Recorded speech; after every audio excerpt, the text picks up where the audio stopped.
আৰু আন্দোলন কৰাৰ কোনো প্ৰয়োজন নাই, কোনো যুক্তি নাই। তথাপিও रायजोफोर जोंनि जे बड'लेण्ड दाबिनाय बेखौ लानानै गुबुन हारिनि मानसिफोरा मा सानो नङा होमबा रायजोफोर नैबे बिजोंनि गेजेरजों नुसननो नांगोन। थारमाने जोंनि जे गोबां मानव गेदेर सारमोना जा बड'लेण्ड दाबि बिफिननायनि खोथा बुंदों नङा होमबा बेखौ लानानै गोबां गुबुन हारिनि मानसिफोरा गोबां खोथा बुंगासिनो। थ' रायजोफोर भिडिअखौ खोनासंनानै लागोन, बिनि उनाव नोंसोर मा सानो मोनसे मोजां कमेन्ट हरबानो जाबाय बेफोरनि फारसे। आरो जेसे हायो साबस्क्राइब खालामदो आरो जेसे हायो बयनोबो शेयार खालाम, जाहाथे बयबो नङा होमबा रायजोफोर। होमबा भिडिअखौ नायलांदो आरो मोनसे मोजां कमेन्ट हरबानो जाबाय এন ডি এ रायजोफोर। চৰকাৰে অটল বিহাৰী আদবানীজীৰ নেতৃত্বত যি চৰকাৰ হৈছিল তাতে BLT আৰু আপচুৰ লগত বহি আলোচনা বিলোচনা কৰি BTC দিয়াৰ এটা সিদ্ধান্ত লৈছিল আৰু 6th শিডিউল এমেণ্ডমেণ্ট কৰি BTC চৰকাৰ দিলে। মই দেখিছোঁ NDA চৰকাৰ আৰু অটল বিহাৰী বাজপেয়ীদেৱৰ যি নেতৃত্বত যি আলোচনাৰ এটা সমস্যা সমাধান কৰিছিলে এটা প্ৰশংসনীয়। আৰু BTC হোৱাৰ পিছৰ পৰাই আমি দেখিছোঁ BTCত বহুত উন্নতি হৈছে। য'ত আমি কেঁচা ৰাস্তা দেখিছিলোঁ পকা ৰাস্তা হৈছে, কাঠৰ দলং দেখিছিলোঁ আজি পকা দলং হৈছে। আৰু শিক্ষাৰ ক্ষেত্ৰত আমাৰ কোকৰাঝাৰত এটা ডিষ্ট্ৰিক্টত বিশেষকৈ আমাৰ BTCত শিক্ষাৰ ক্ষেত্ৰত ইমান আগবাঢ়ি আছে যিহেতু আমি কৈ শেষ কৰিব নোৱাৰোঁ। ইয়াতে ইউনিভাৰ্চিটি হৈ গ'ল, ITI হৈ গ'ল, CIT হৈ গ'ল, মেডিকেল হৈ গ'ল আদি বহুত। আজি তিনিটাকৈ ইউনিভাৰ্চিটি আহি গ'ল, Bodoland university, Kokrajhar university, Swamiji Vivekananda university. তো চাওক এই যি আন্দোলন হৈছিল, যি আন্দোলন কৰিছিল এটা ভাল ফল পাইছে। আমি বড়ো জাতি অকলে নহয় বড়োলেণ্ডৰ, ইয়াত জনজাতি বঙালী সকলো ভাষা ভাষীৰ মানুহে উন্নতিৰ পথ দেখিবলৈ সক্ষম হৈছে। তো মই সেই মৰ্মে ক'ব বিচাৰিছোঁ আন্দোলন কৰিলে উন্নতি নহয়, উন্নতিৰ ব্যাঘাত হয়, শিক্ষাৰ ব্যাঘাত হয়।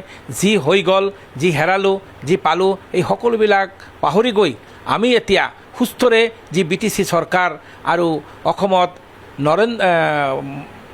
হেমন্ত বিশ্ব শৰ্মা ডাঙৰীয়া দেৱৰ বলিষ্ঠ নেতৃত্বত যেনেকৈ অসম উন্নতিৰ দিশে আগুৱাই আছে ইয়া প্ৰশংসনীয়। আৰু আমাৰ BTCৰ চিফ হাগ্ৰামা মহিলাৰী ডাঙৰীয়া দেৱেও যেনেকৈ পদক্ষেপ লৈছে ইয়া প্ৰশংসনীয়।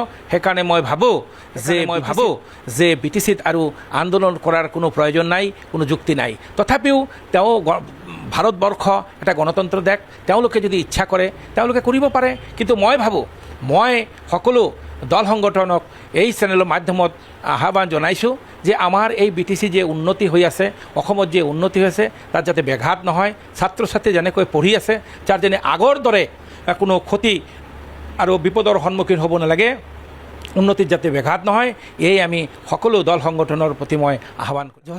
কি পাৰ্থক্য থাকিলে আজি বড়ো সমাজৰ আন্দোলনটো কিয় কৰিছিলে, এপছুৱে BLTয়ে কিয় আন্দোলন কৰিছিলে আদি কৰি বহুত সংগঠন হৈছিলে। আন্দোলন কৰাৰ উদ্দেশ্য আছিল যে আমি এই বড়োলেণ্ডত আমি উন্নতি আৰু শিক্ষা আমি সকলো পিনে যাতে আগুৱাই যাব পাৰোঁ।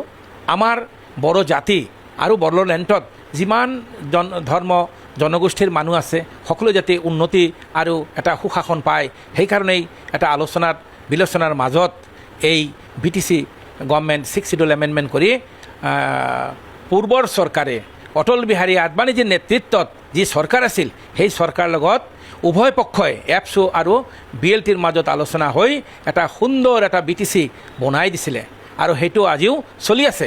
মইতো ভাবোঁ ইয়াত আন্দোলন কৰাৰ কোনো প্ৰয়োজনেই নাই। যি চৰকাৰে বিচাৰিলে দিয়ে, আন্দোলন কৰাৰ কি প্ৰয়োজন আছে? বিচাৰিলে দিয়ে, যুক্তি দেখিলে দিয়ে। যদি যুক্তি দেখুৱাব পাৰে হয়তো সেইটোও হৈ যাব। ইয়াৰ কাৰণে আমাৰ কি বাধা আছে? ইয়াত আমাৰ লেণ্ডৰো বাধা নাই, ইয়াত আমাৰ BTCৰো বাধা নাই। আমাৰ বাধা ক'ত আছে? যাতে উন্নতি শান্তি এইবিলাকত যাতে কোনো ব্যাঘাত কৰিব নোৱাৰে। এইটোৱে ছেপাৰেট ষ্টেটটো এইটো চৰকাৰে চাব।